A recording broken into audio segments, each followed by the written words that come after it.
Oh boy, no, this is not my Sbach. Mine's a little bit bigger, but this seems to be a trend.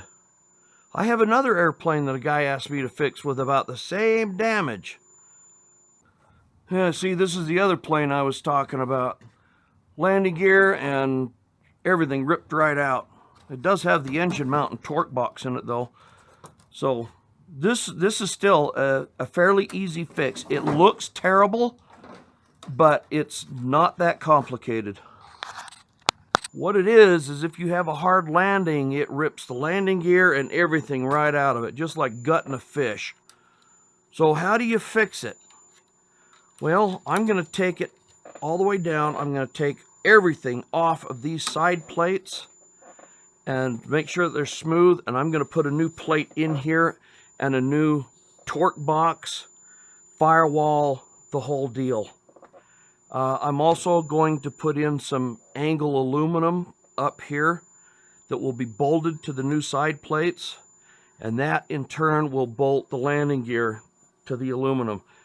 If it happens again, oh yeah, and after I get the side plates and everything on, I'm going to lay in some fiberglass cloth and epoxy resin into the area. So if it does it again, it's going to take the whole front of the plane off.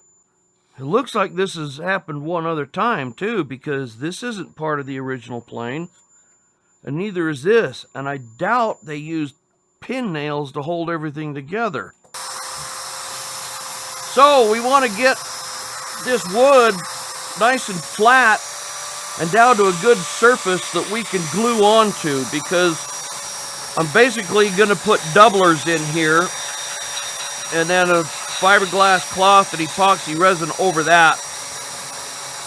I only need the doubler for shear stress, not this way.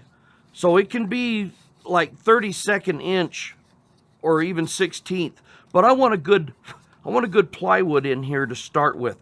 I don't want to use any of that light 1/8 inch stuff. It's just, I don't like it. It just doesn't hold up. A lot of it's made in China, and it's glued together with, I think, Elmer's glue, and I think that's part of the problem with these pilot kits too. I have the larger Sbach, and it's built the same way, and I see a lot of delamination on the plywood. Okay, here's a little trick. If you want to figure out to trace something, use a sheet of paper and rub it with your dirty damn fingers. You can see how it starts to come out. And then of course you can start cutting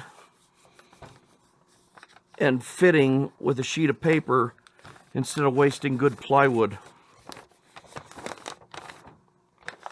Now, I don't know if you can see that, but you can see where my dirty fingers are starting to show through some of these areas that are going to stick through the plywood.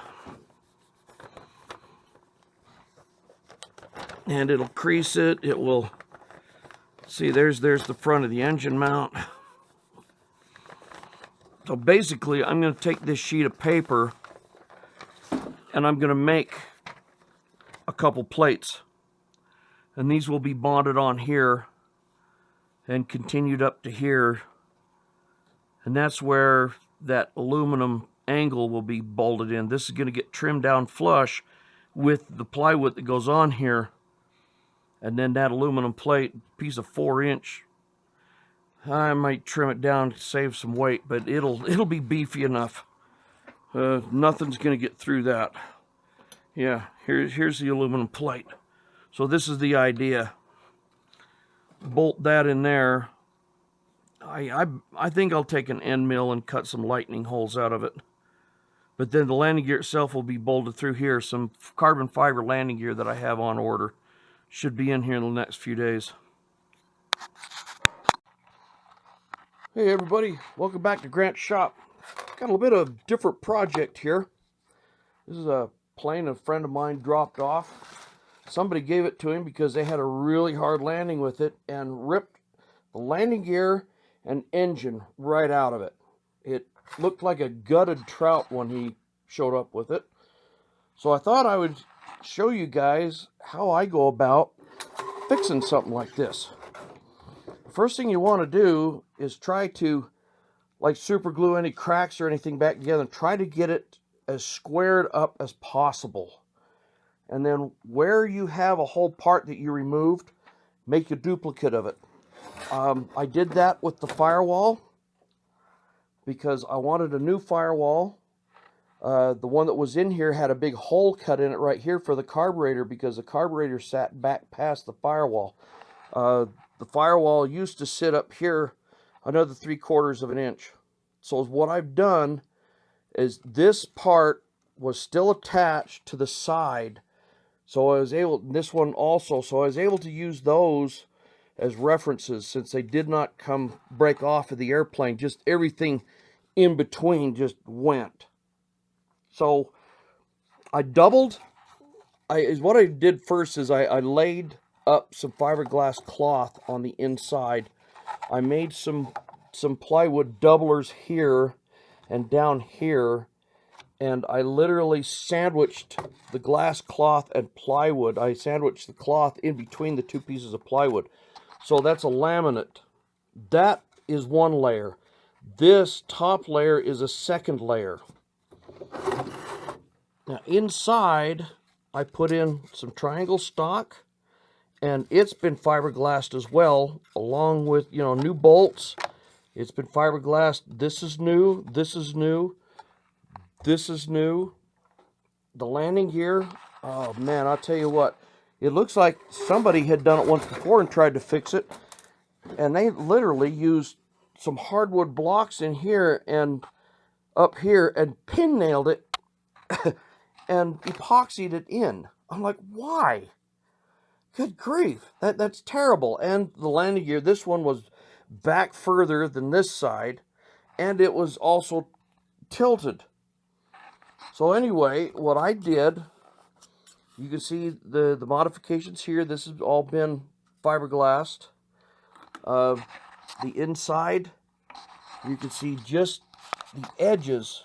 Let's see if I you can see the aluminum angle, extruded aluminum angle plate in here that has been bolted now to these laminated plywood sides and to the landing gear itself. So I really don't think this thing's going to come apart again unless he hits so hard that I think everything from here forward will survive and the tail will be gone. So anyway, that's how you fix these kinds of things. You start by looking at what's straight, what you can use, what you can reinforce, because you need to keep the proper alignment. Somebody's going to say, oh, well, that's crooked. Yes, it is supposed to be crooked. It's supposed to have some right hand or left hand. I got to think about this. Oh, it's right hand thrust, so that it compensates a little bit for torque. So anyway, I hope that gives you guys something to work with. I mean, these airplanes are not a write-off. This is a Pilot Sbach. It's 30 cc's. I have the 60 cc version. I love flying it, but these pilot kits are built a little bit on the light side. That's only like 16th inch ply, and at times the plywood tends to delaminate. I think they make their own plywood in China and they glue it together with some terrible water-based glue. So every once in a while I got to go through my plane and look for delamination and flood it with some thin CA and make sure things aren't coming apart. Anyway, ta-ta for now. See that? Even a fat old hobbit can fly RC planes.